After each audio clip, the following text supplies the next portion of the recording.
All of this moving made it hard for Milton to get an education.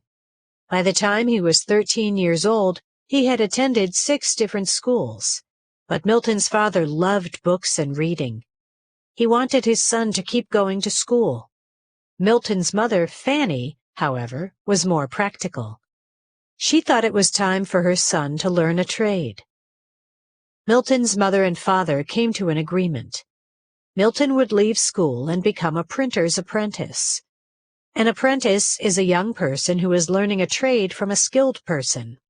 In Milton Hershey's day, an apprentice usually lived with the person he worked for. Milton's mother was pleased that her son would be learning a trade. His father was happy that Milton would be surrounded by writing and newspapers.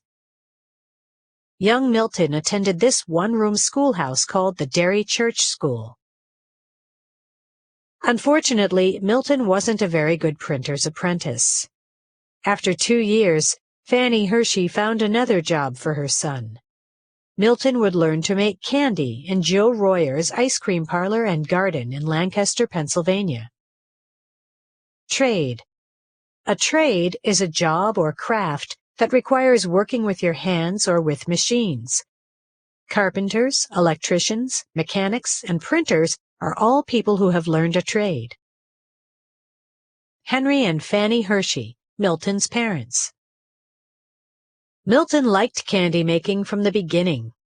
It was a tricky business, since there were no exact recipes to follow. Joe Royer taught his young apprentice to start with sugar, then add water and flavorings. He showed Milton how to let the mixture boil until just the right moment. Then, together, Joe and Milton poured the candy out onto a big marble counter to cool. Milton learned that he had a special knack for making candy. Customers liked his caramels and peppermints and fudge. After a few years, Milton decided he had learned all he could from Joe Royer. It was time to start his own candy business. Luck was with Milton. His caramel candies, made with fresh milk, were a great success.